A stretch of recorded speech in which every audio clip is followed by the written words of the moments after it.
Friends, in this video, I will share, and the title is Be the King of Your Life. अपने जीवन के बादशाह आप स्वयं बनिए. What is the mean to be the king of your life? बादशाह बनने का मतलब क्या है? क्या जिंदगी में अधिक से अधिक पैसा कमा लीजिए, इतना पैसा कमा लीजिए कि आप पूरे देश पर राज कर सकें? बादशाह का मतलब क्या है? आप इतनी शक्ति हासिल कर लें. शक्ति का मतलब आजकल ज्यादा राजनीति से किया जाता है कि आप पूरे देश पे शासन कर लें. What is the key to be successful in your own life? अपने जीवन को आप किस तरह बहुत सफल और खुशी से परिपूर्ण कर सकते हैं? क्या मतलब है इसका? इसका मतलब यह नहीं कि आप अपने जीवन में किसी कर्तव्य का निर्वाह ना करें या पूरी तरह निर्वाह ना करें. आप अपने जीवन के हर कर्तव्य का निर्वाह करें. यदि आपने इस पृथ्वी पर जन्म लिया है तो जैसे जैसे आप बढ़ेंगे आपके साथ खुशियां भी बढ़ेंगी, तो आपके कर्तव्य भी बढ़ेंगे. और कर्तव्यों का निर्वाह करना हमारी पहली प्राथमिकता होती है. चाहे पारिवारिक कर्तव्य हो, सामाजिक कर्तव्य हो, शिक्षा ग्रहण करना, अपना कैरियर बनाना, आगे से आगे बढ़ना, बिजनेस करना, बिजनेस में आगे से आगे बढ़ना, यह तो हर किसी का काम होता है. लेकिन हम किस तरह अपनी खुशियां हासिल कर सकते हैं? हम जिंदगी में जब आगे बढ़ते हैं कई चुनौतियों का सामना करना पड़ता है. यह स्वाभाविक है. जब भी कोई व्यक्ति प्रगति करेगा तब ईर्ष्या की ज्वाला जरूर जलेगी. एक मुझे यहां संस्मरण याद आ गया. मैं किसी कथा में बैठा हुआ था. संत जी कथा कर रहे थे. कथा करते करते पता नहीं उनके मस्तिष्क में क्या एक प्रश्न आया. पृथ्वी से चल रहा था, सृष्टि से चल रहा था, सतयुग कलयुग से चल रहा था, महाकलयुग से चल रहा था. उन्होंने जनता से एक प्रश्न किया कि पृथ्वी का विनाश कैसे होगा. अब सबने अपने अपने तर्क दिए, सबने अपने अपने बुद्धि के विवेक के हिसाब से उत्तर देने का प्रयास किया. किसी ने कहा परमाणु युद्ध से इस पृथ्वी की समाप्ति होगी. किसी ने कहा युद्ध पोतों से, मतलब देशों के बीच संघर्ष से इस पृथ्वी की समाप्ति होगी. संत जी ने मना कर दिया, नहीं होगी. किसी ने कहा पारिवारिक कलहों से इस पृथ्वी की समाप्ति हो जाएगी. संत जी ने मना कर दिया. कोई मेरा जैसा व्यक्ति बैठा हुआ था, ज्ञानी. मैंने कहा संत जी, मुझे तो लगता है यदि तृतीय विश्व युद्ध होगा तो वो पानी के लिए होगा, पानी की कमी के कारण होगा. और पानी से ही इस सृष्टि का विनाश हो सकता है. पानी जहां जीवन देता है, यदि पानी नहीं होगा, रहीमन पानी राखिए, बिन पानी सब सून, पानी बिना ना उभरे मोती मानस चून. बहुत सुंदर रहीमदास जी ने कहा है. जब पानी नहीं होगा अपने आप पृथ्वी समाप्त हो जाएगी. मैं आशा कर रहा था कि संत जी प्रशंसा करेंगे. संत जी ने सिर हिला दिया. मुझे भी निराशा हुई, क्योंकि मैं आशा ये कर रहा था कि मेरी पीठ थपथपा जाएगी. जब उत्तर नहीं मिला तब संत जी ने कहा, आज मैं आपको एक ऐसी बात कर रहा हूं, आपको बहुत अव्यवहारिक लग रही होगी, इनप्रैक्टिकल लग रही होगी, लेकिन इस सृष्टि का विनाश ईर्ष्या की आग से होगा. सब अचंभित रह गए, मैं भी अचंभित रह गया. मैंने कहा ईर्ष्या की आग से पृथ्वी का विनाश कैसे होगा? संत जी ने समझाया, जैसे जैसे हम आगे बढ़ेंगे वैसे वैसे ईर्ष्या बढ़ती जाएगी. विश्व स्तर पर यदि हम देखेंगे, हम अमेरिका से ईर्ष्या करेंगे, हम चीन से ईर्ष्या करेंगे. इसलिए ईर्ष्या नहीं करेंगे कि वो अच्छा काम कर रहा है, इसलिए ईर्ष्या करेंगे कि हम उस चीज को करने में अपने आप को अक्षम महसूस कर रहे हैं. यह संत जी का वाक्य था. यदि कोई व्यक्ति अच्छा कार्य करेगा, समाज में निकलेगा, सबसे पहले उससे बुराई का ही सामना करना पड़ेगा, विरोध का ही सामना करना पड़ेगा.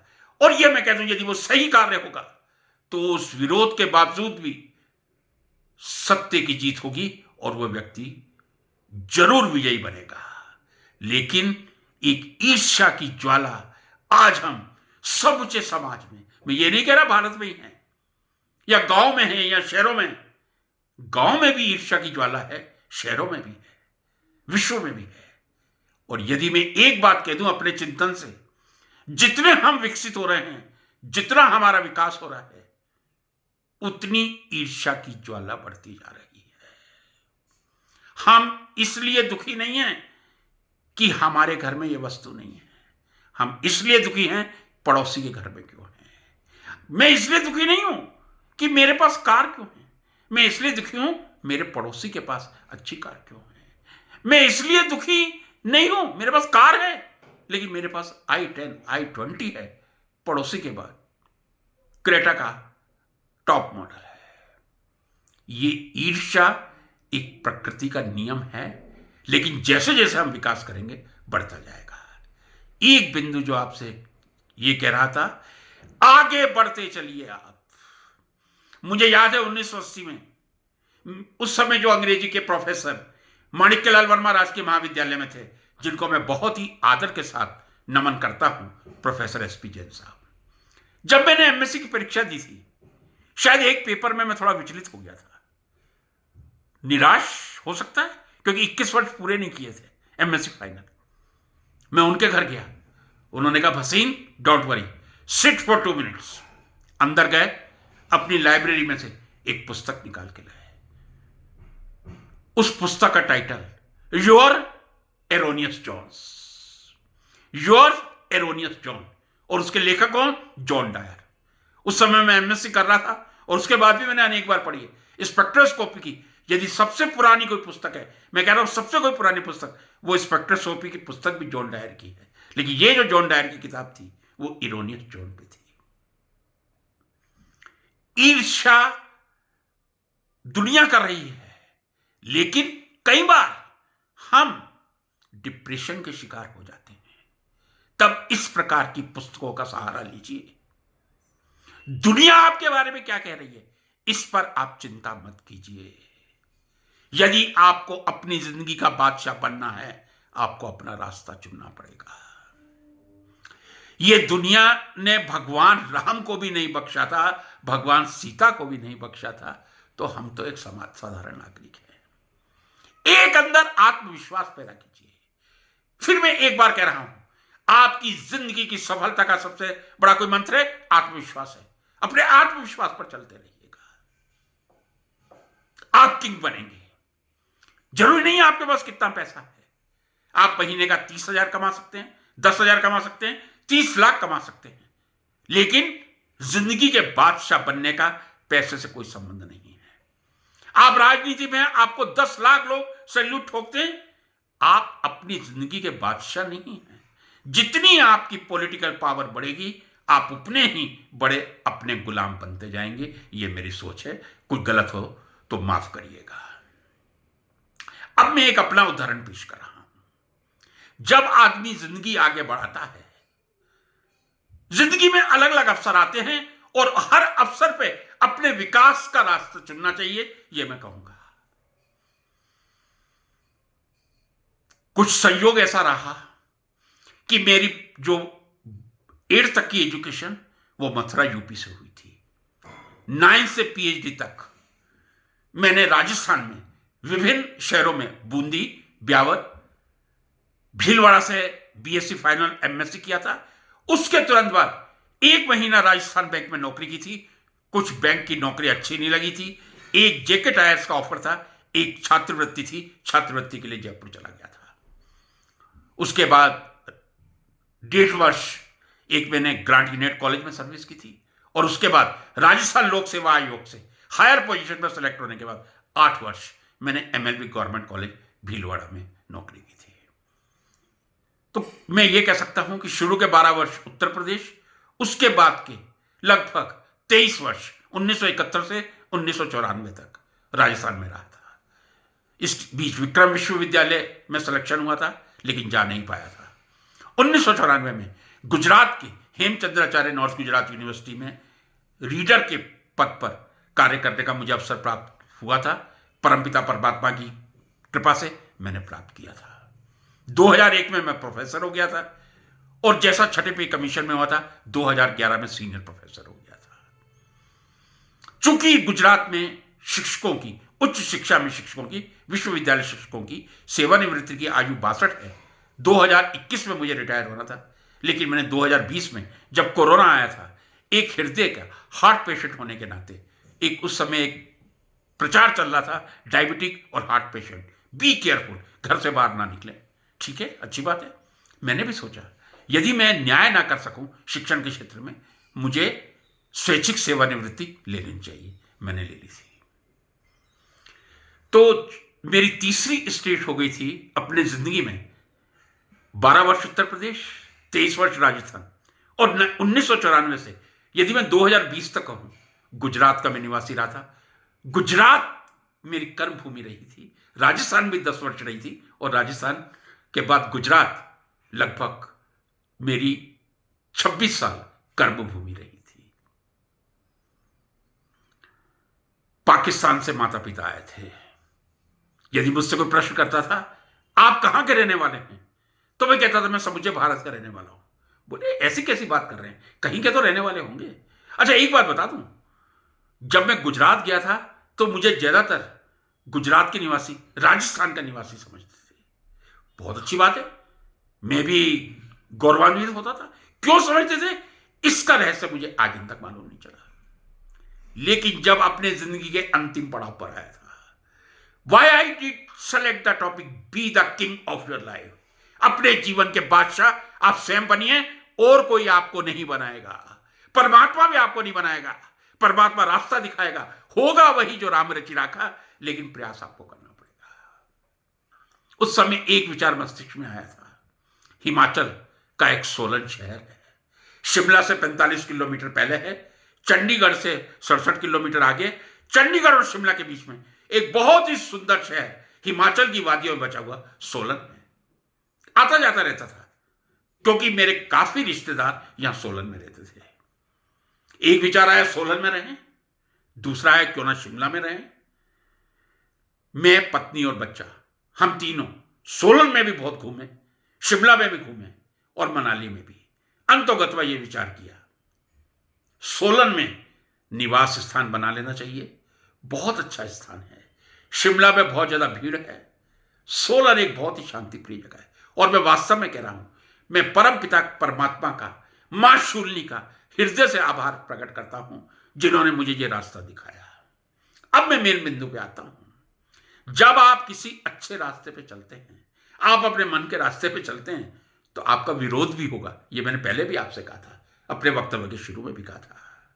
मेरा भी विरोध हुआ था, इसलिए नहीं कि मेरे दुश्मन थे, मेरे पारिवारिक सदस्य जो मुझसे अथाह स्नेह करते हैं, मतलब जिनकी सांसों में बसा हुआ हूं या जो मेरी सांसों में बसे हुए हैं।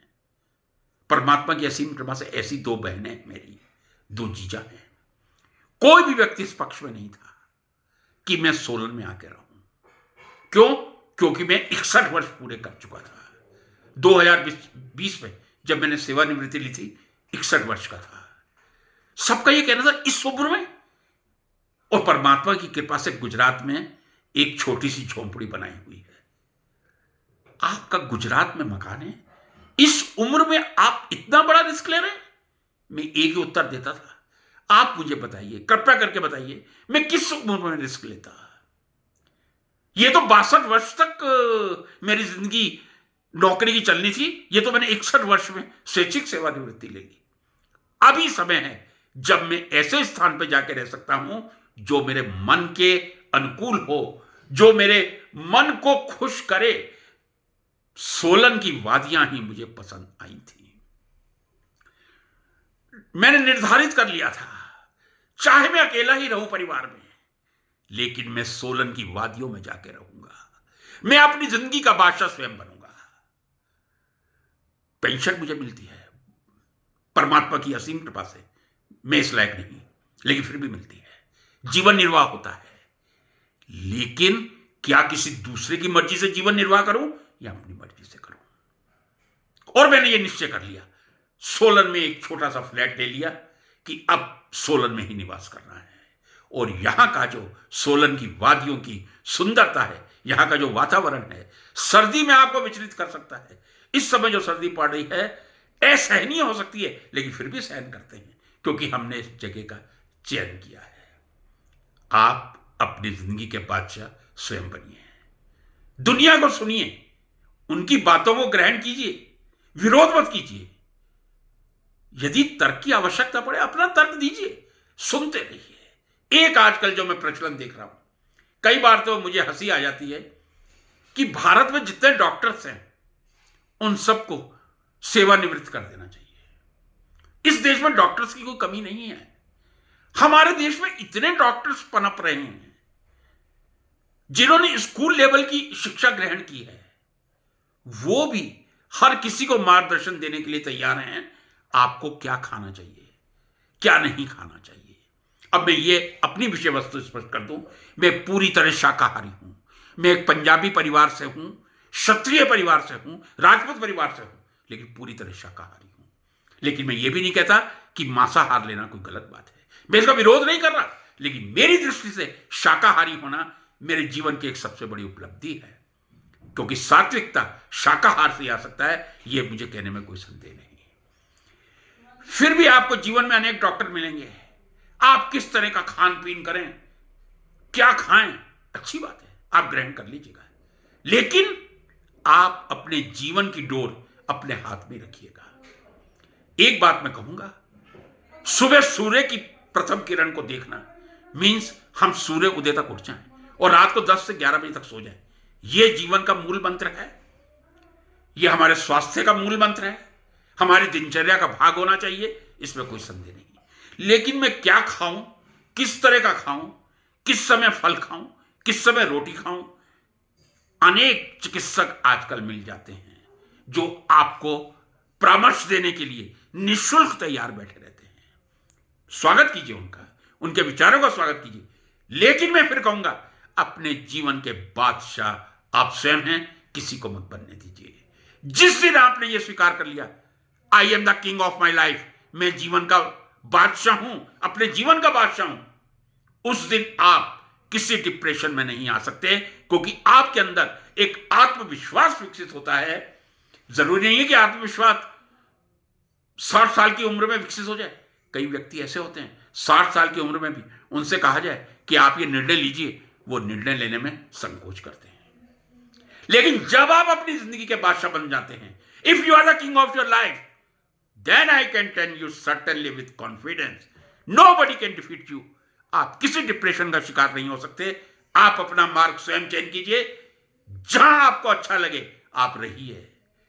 आज मैं लगभग 64 वर्ष पूरे कर चुका हूं, हिमाचल में आ गया हूं, पिछले 2-3 वर्ष से लगभग हिमाचल में अच्छा जीवन व्यतीत कर रहा हूं, क्योंकि मेरी यहां रहने की इच्छा थी। यदि मैं उस समय अपने मार्ग से विचलित हो जाता, अरे 61-62 साल की उम्र में गुजरात छोड़ूंगा, वहां मेरा मकान बना हुआ है, वहां मेरी झोपड़ी है, वहीं झोपड़ी में निर्वाह कर लूंगा, तो शायद मैं नहीं जी पाता। B the king of your life, दूसरे के हाथ में अपने जीवन की डोर मत दीजिए। यही मेरे आज के वक्तव्य का मूल मंत्र था। नमस्कार, धन्यवाद।